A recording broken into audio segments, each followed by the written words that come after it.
Hello GVA students, welcome back. It's Mr. Thompson again, wrapping up lesson 14, session 3 today, just 3 sessions, looking at page 287 through 290. We're going to work through those together and see how you do. So let's get started right into it. Open up to page 287, and what you will see is an example at the top of the page here. Let's look at that and see what it says. Simplify. Oh good, we're just simplifying. Simplify 1/5 times the quantity 4.5 plus -4 cubed minus 5.5. Okay, there's a lot to unpack in that, but that's okay, we can do that. We can show the work using multiplication, as it shows here. Let's take a look at what we have. So they've just rewritten that.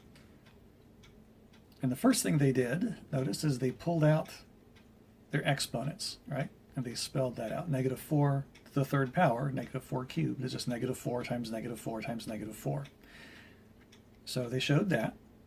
There's that -4, -4, -4. And -55 stays and 4.5 stays. So -4 times -4 is -16. -16 times -4 is -64. So that gives us 1/5 times the quantity of 4.5 plus -64 minus 55. Okay, well, you know that if you add a negative, it's the same as subtracting. So what they did is they just took 1/5 times 4.5 minus 55 minus 64. They just all worked that together. And they said, hey, you know what? If you have 4.5 minus 5.5, that's just -1. So they did that because that was easiest. So 1/5 times -1 minus 64. Now, -1 minus 64, that's easy. You're just adding those two together. That's -65. So then we have 1/5 times -65. Now all I have to do is find out what is 1/5 of -65. Well, you could multiply it, or you could divide 65 by 5, which is what I decided to do. So if you look at what we have here, I just worked that out, saw that 5 goes into 65 13 times, right there. Now it's a -65, so this would be a -13, because we're dividing a positive and a negative together. So our solution to that would just be -13. Pretty quick and easy, right? Just taking a load of terms in an expression, simplifying them down, whittle them down to the final answer, and there you go. Let's move up to the first problem here. As a block of ice melts, melting ice, its weight changes from 1 3/4 pounds to 1/4 pound. This change takes 1/4 of an hour, and the ice is melting at a constant rate. At what rate does the weight of the ice change? And show your work. All right, let's pull some data out of this. So we have a change in weight. It goes from 1 3/4 to 1/4. And that change takes 1/4 of an hour. And we're looking at a rate. All right, now the rate is going to be something per 1 of something, right? Ratio and proportion. Remember back at the beginning of the year? So we'll just say that we're looking for a rate of how many pounds per 1 hour, right? So looking at pounds per hour. So how would we find out how many pounds per hour our ice is melting? Well, take a few minutes, work it out, come back, we'll see how you did. Okay, welcome back. So let's take a look and see how you may have accomplished this. Now, this is what I did. I said to myself, okay, if I have a change of 1 3/4 pounds to 1/4 pound, I can subtract those two. And that's what I did here. So 1 3/4 minus 1/4, that gets you 1 2/4, right? Now 1 2/4 is the same as 1 1/2. So that means to go down from 1 3/4 down to 1/4, you've lost 1 1/2 pounds. Okay. Now that 1.5 pounds is per 1/4 hour, correct? That's what it says. So we've lost 1.5 pounds per 1/4 of an hour. Now you know what per means. Per means to divide. So we can set that out as pounds per hour as ratio. And that's just what I did down here. I said, okay, we have negative 1.5 divided by 1/4. Why is it negative 1.5? Remember, because we melted 1.5 pounds. So the change was in a negative direction. We lost 1.5 pounds. So that's why I called it negative 1.5. Divided by 1/4. Okay, now if you divide 1.5 by 1/4, that's the same thing as multiplying by the reciprocal, right? So we spelled this out like it was a division problem. Negative 1.5 is the same as negative 3/2. We just took the 1/4 and brought it over here. And then we have to change the sign and make the reciprocal of 1/4, right? And that looks like this, where we have negative 3/2 again. Change the sign from division to multiplication and give the reciprocal of 1/4, which is 4/1, and then just multiply things straight across. Now that would get you negative 12 divided by 2. But as you can probably see, we can cross-simplify this too. So I'm going to cross-simplify that and say that 2 goes into 4 twice. So that's like negative 3 times 2 is negative 6.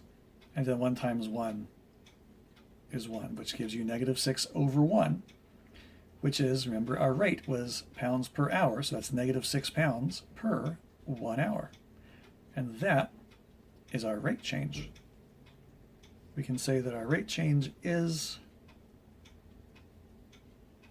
that we melt at 6 pounds per hour. So much for page 287. On to page 288. Chase is a contestant on a game show. He scores in each of the first 4 rounds are shown below. Chase's final score is double his score after the 4 rounds. So what is Chase's final score?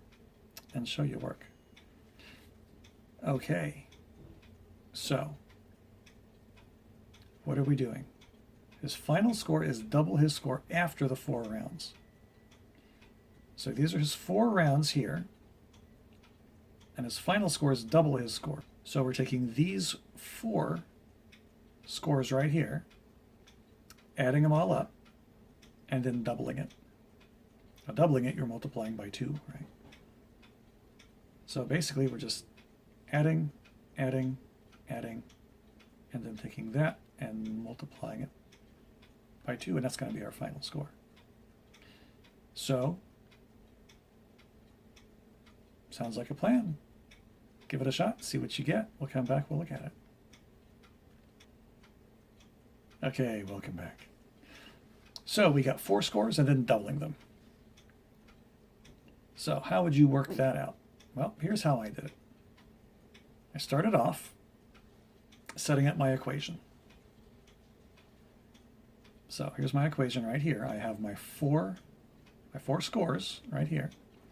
And then since I'm doubling those scores, I'm multiplying all of those scores by 2. So we can add these things up a couple different ways. The way I chose to do it was look at the negatives first. And I have negative 35 and negative 15 as the score for round 1 and round 4. And I said, you know what? Negative 35 and negative 15, that's easy to figure out. That's negative 50. So I did those 2 first, and I brought that down to here as my negative 50. 45 and 90 stayed just where they were. And I said to myself, hey, negative 50 and 45, that's easy. 45 from 50 is 5, so we'll just put that negative 5 right there. Then we moved our 90 down. And so we have negative 5 plus 90. Well, 90 minus 5 is 85. That's pretty easy. So we pulled 85 down here. Now remember, after we add all this together, we're still multiplying by 2, right? We've got to double it to get his final score. So we multiplied 85 times 2, and double 85 is 170. So Chase's final score, 170. Let's move forward. Edward. Edward is scuba diving. All right. Let's look at what Edward's doing. Edward is scuba diving. He stops 14.3 meters below the surface to look for a fish. Then he swims down 5.8 meters to look at a reef. Then he swims up 3.2 meters. What is the best approximation of Edward's current position relative to the ocean surface? I'm going to let you work this one out on your own. So remember, you're finding an approximation. So find round numbers, work it out. You might want to draw something on the side to kind of give you an idea of what it is you're looking for. And when you come back, we'll take a look at it.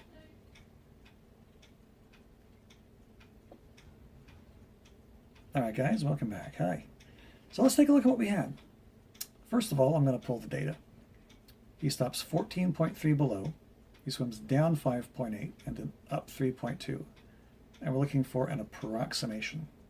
If we were to make an illustration of this, it might look something like this. Like there. Okay. So, here's the surface of our water. Here's Edward, right here, right? Edward was scuba diving. He stops 14.3 meters below the surface. We're estimating, so I just called it 14 meters. Then he swims down 5.8 meters towards a reef. Well, I just called that 6 meters because we're estimating. He swims down, so it's negative, right? He's negative 14 meters. He swims down 6 more, so it's negative 6. Then he swims up 3.2 meters. And there's our 3 meters there because I estimated at 3.2 to 3.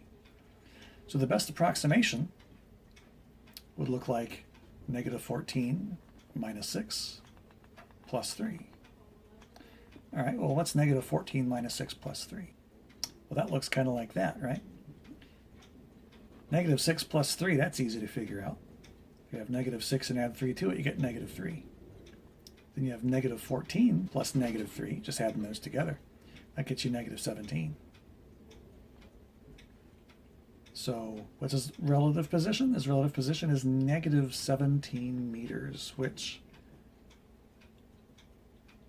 if you're playing along at home, is option number C. But wait, that's not all. Dara chose B as the correct answer. Why would she have gotten that answer? What could Dara have done to get 11 instead of negative 17? So take a look at these numbers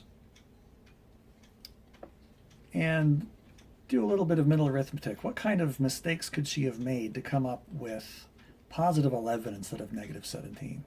Think about it and we'll come right back.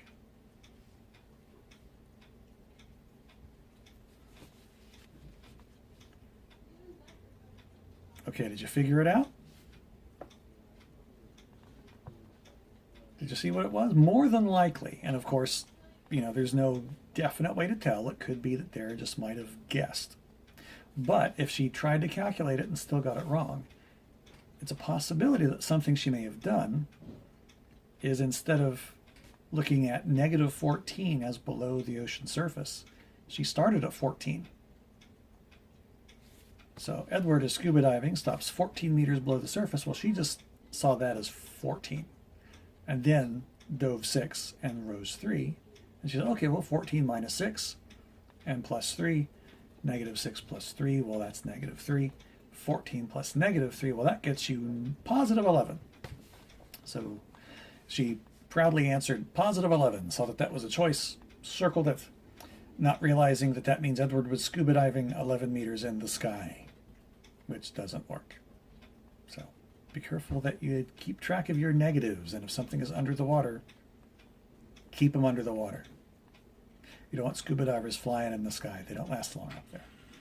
Let's take a look forward now. From 288, let's go to 289. Here's page 289.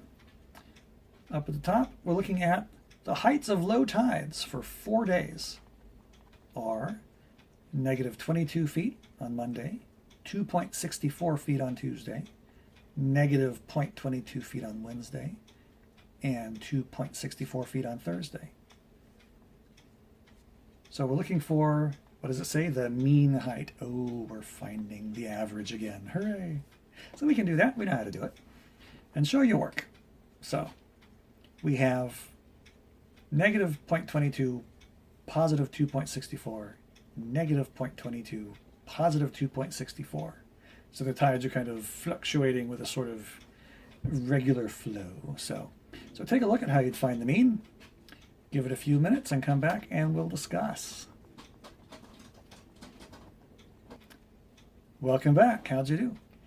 Now you know that what you have to do is add these 4 data points together and divide by 4, and then that'll give you the mean, right? But did you notice that 2 of these are doing the same thing, right? It's down 0.22, up 2.64. It does that twice. So what you could do, if you wanted, was to do it like this. Take your 2.64, which is your low tide at one point, take away your 0.22, 2.64 minus 0.22. So that means that the difference between those is 2.42. Now if you multiply that times 2, you get 4.84. So that's a quicker way to do it rather than just adding everything together like that, right? Since you're doing the same thing twice, right? You're doing it once, you're doing it twice. Just calculate it once, multiply by 2. A lot easier that way. That gets you 4.84. But we're not done, right? 4.84 is just the sum of all of those together. Now we have to find the average by dividing by 4. And if we do that, that's pretty easy because 4 goes into 4.84 pretty evenly. So 4 goes into 4.84, 1.21. I worked it off to the side there for you. So what's the average height of those low tides? Well, we could say that the average height is positive 1.21 feet. Or we could say that the mean height, mean is average, is the same thing. Let's look at number 5. The result of which situation is best estimated by the integer -7. So we have 4 situations here. We've got to find the situation that matches. Situation A, the temperature falls 1.9 degrees from 4.3 degrees. A hot air balloon rises 4.1 meters from the ground and then rises 2.3 meters more. A submarine dives 3.8 feet below the surface of the ocean and then dives another 2.5 feet down. Or Laquita has $3.85 and spends $2.45 on bread. Remember, you're estimating so we can round these numbers, okay? So look at these 4. Which one is estimated by the integer -7? Give it a few minutes, work it out, come back when you're ready, we'll talk about it. Okay, welcome back. What'd you find? How would your estimations go? Let's take a look at some of these estimations. Show you the one that I got. Now, if the temperature falls from 1.9 from 4.3, it looks kind of like that, right? So it started off at 4.3, we'll just call it 4. It falls 1.9, we'll just say it's falling -2. And that gives us positive 2 degrees that we end up with. -7 is nowhere in this, so we know it can't be A. A doesn't make any sense in that situation.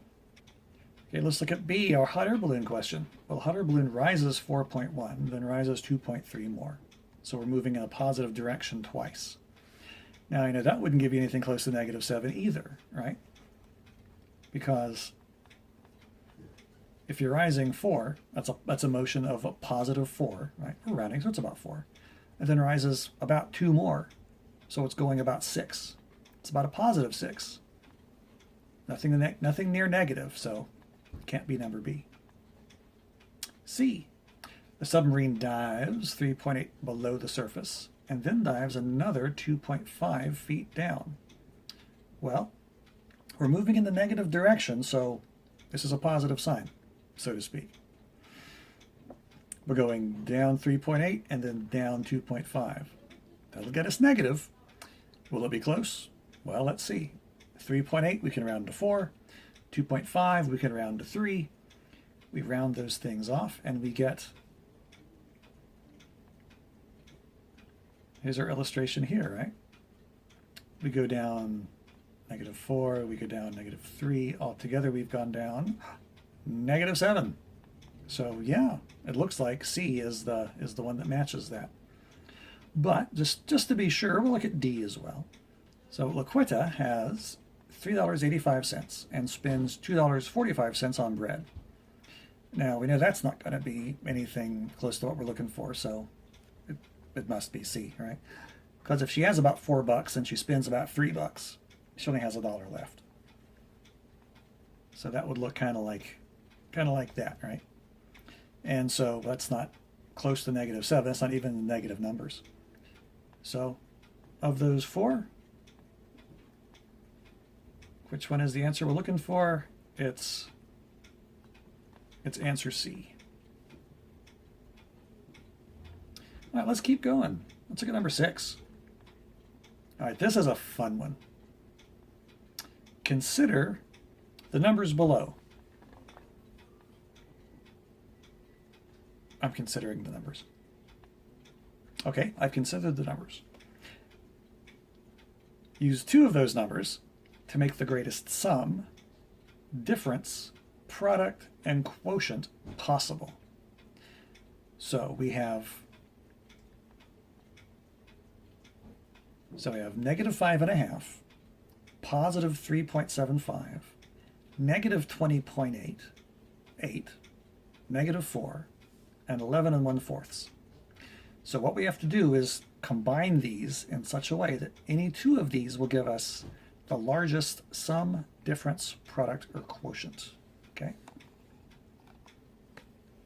So what do we have to do to find the greatest sum between these numbers? Well, if you want something that's in the positive region, and you do want something positive because it has to be the greatest, then to get the greatest sum, you have to take the 2 largest positive numbers and add them together, right?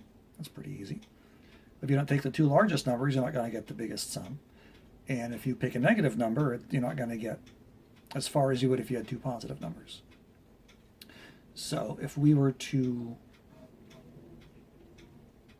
put this in words, we'd say to find the greatest sum, we need to find the largest positive numbers and add them together. So what are our largest positive numbers here?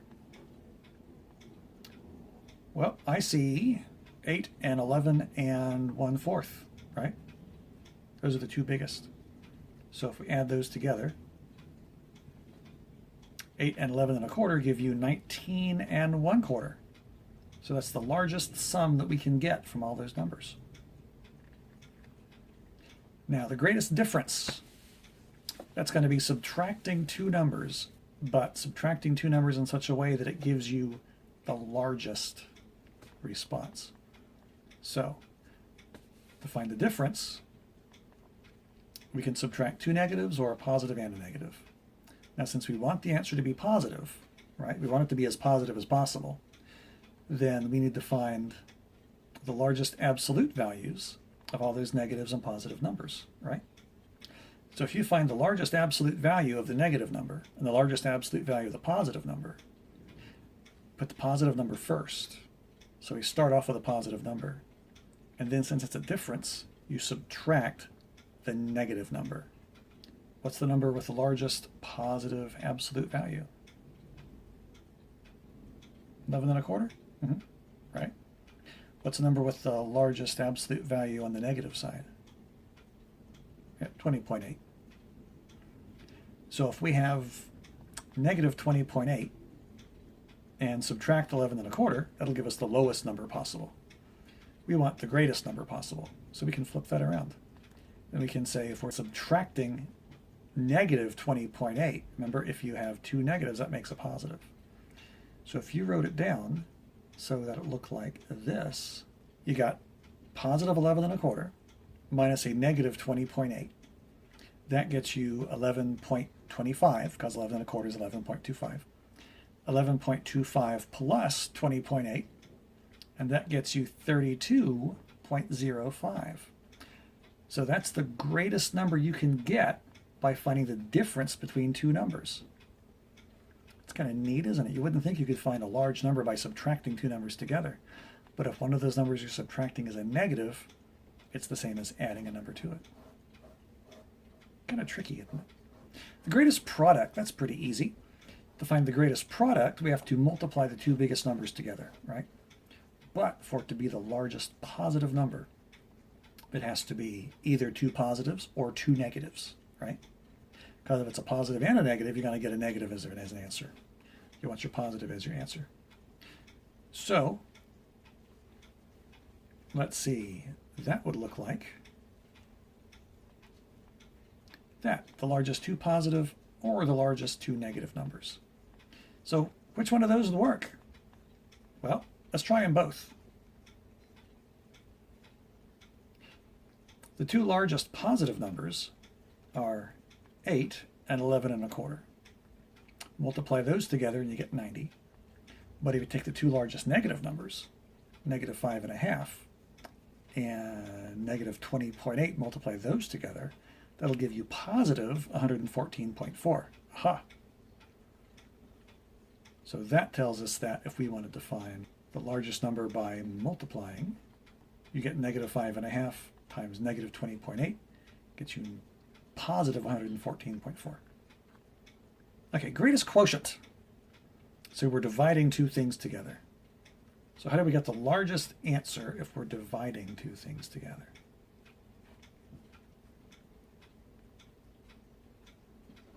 Have you figured out what it is? To get the greatest quotient, you have to divide the largest number by the smallest number, right? You want to make a fraction that has the biggest number on top in the numerator and the smallest number in the denominator, because that'll make a mixed number. And the larger your numerator is, the larger your mixed number is going to be. So we can look at that kind of like this. You find the largest and the smallest positive or negative numbers, right? We don't want them to be positive and negative because, again, that'll give us a negative answer. We don't want that. We want the biggest positive we can find, the largest number we can get out of this. So we find either two negatives or two positives that are the largest and the smallest of the group. And we can take a look at that and see what we come up with.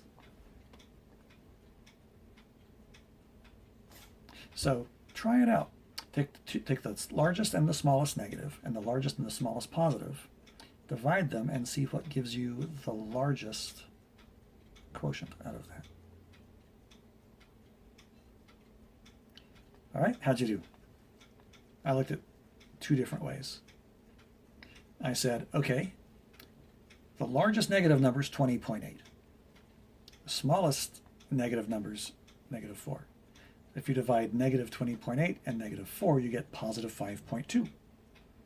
And I tried the same thing with the positive numbers. Largest positive we had was 11 1/4. The smallest positive was 3.75. You divide those two together and you get a positive 3. So again, kind of surprisingly, it's the two negative numbers that give us the largest quotient when we divide them. And it was negative 20.8 and negative 4. So if you got those, good on you. There we go. And we'll move on from there to page 290. Question 7, page 290. Without calculating the value, okay, no calculations on this, just look at it. Is negative 5/8 squared plus 1 positive or negative?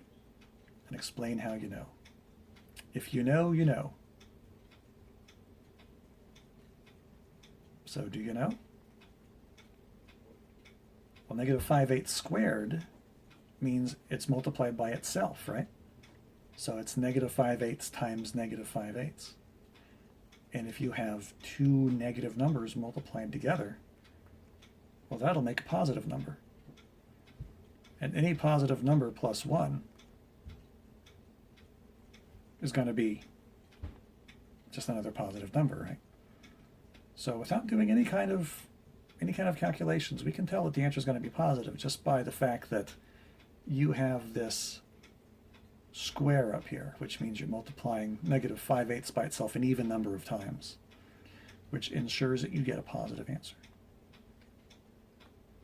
So that was a quick and easy one, wasn't it? Let's try number 8. See if that's quick and easy as well. Sarah has a savings account. Ooh. This month, she deposits 4 paychecks. Each paycheck is for $125.25. She also makes 4 withdrawals to buy groceries.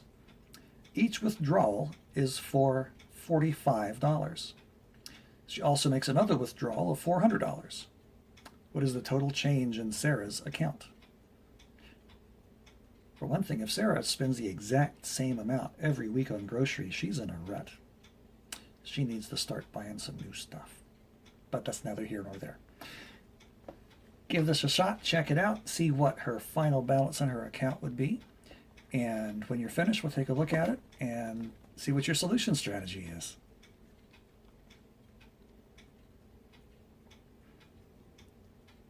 Okay, welcome back. What was your idea? How did you do? How did you do? Here's what I did. Notice she does the same thing 4 times. She deposits 4 paychecks for $125, and then she makes 4 withdrawals for $45. And then she makes another withdrawal after that. So I said, well, rather than say 125 plus 125 plus 125 plus 125 minus 45 minus 45 going on like that, well, if she does the same thing 4 times, if she puts in 125.25 and takes out 45, let's just figure that out once. Let's just take 125.25, take 45 away from that, multiply that times 4. That's how much money she has. And then at the end of all that, take that last 400 out. And so when I work that out, this is what it looked like for me. So I worked out the expression first. We have 4 times what she does with her money every week. That's the 125.25 coming in. That's the 45 coming out. Multiply that times 4. That gets you the total amount going in. And then the 400 comes off at the last. So I subtracted 125.25 from 45 and got $80.25. So $80.25 is how much she has each week. She does that for 4 weeks, so we multiply that times 4. Now we have 4 times 80.25. That gives us 321. So we take 321. She takes that final 400 off, and uh-oh, she's overdrawn. She's $79 in the hole. She has overdrafted her account. Oh, terrible, terrible thing to have happen. That's what happens if you don't keep track of your spending every week. So the total change in the account was negative $79. Okay, let's look at question 9. Question 9 is another one of those puzzles. It's wonderful. Look at this. Write a sum, a difference, a product, and a quotient. So you know what those mean, right? It's an addition, subtraction, multiplication, and division problem. Each with an approximate value of 6.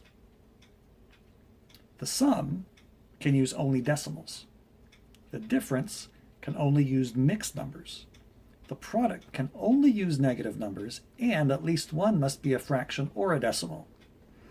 And the quotient should only use positive numbers, and at least one should be a fraction or a decimal.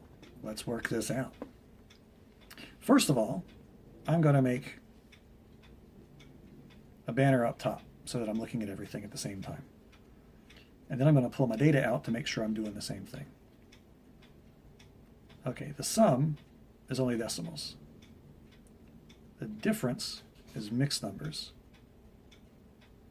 The product is negatives and a fraction or decimal. And then the quotient is only positives, and one should be a fraction or a decimal. Okay, that kind of keeps everything together. So, the sum, the difference, the product, and the quotient. I'll let you figure this out. It could be any number of answers, right? As long as it's about 6. Doesn't even have to be exact, right? The approximate value of 6. So, put some numbers down that match up with this and see what you can get. And I'll compare it to mine when you come back.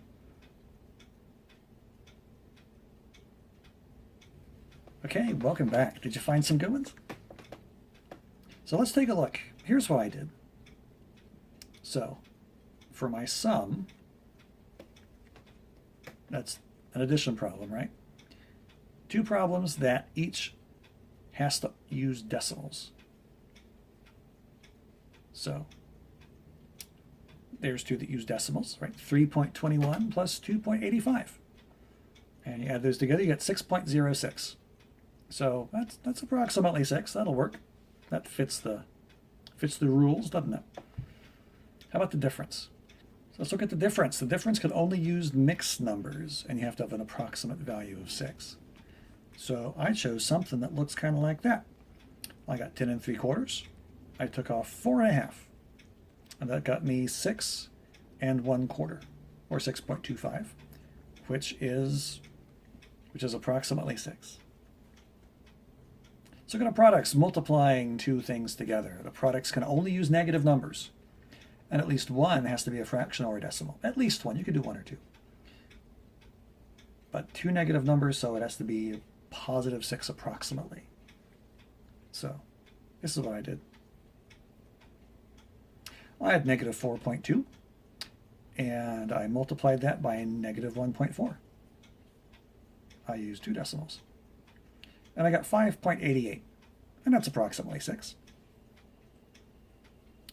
And so what's my last one? A quotient. Quotient only positive numbers with at least one fraction or a decimal. I went ahead and I used 2.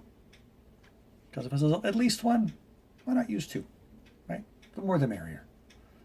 So what two things did I divide together to get approximately 6? This is what I did. I said 12.4 divided by 2.1. And if I divide 12.4 into 2.1, I get 5.904761 bar. Because sometimes numbers don't work out all nice and neat. Sometimes they're messy. So 5.9047619047619047619047619 9047761 forever and ever and ever. But that's approximately 6. So it works for me. And that, friends, is the bottom of page 290. That's the end of lesson 14. I hope you enjoyed following along as much as I enjoyed doing it. I love these kind of problems. I really do. So I'll see you guys later. Have a great day. And never forget that math can be fun. Just think of it as number puzzles. And you'll always be intrigued by them. I'll see you later. Bye.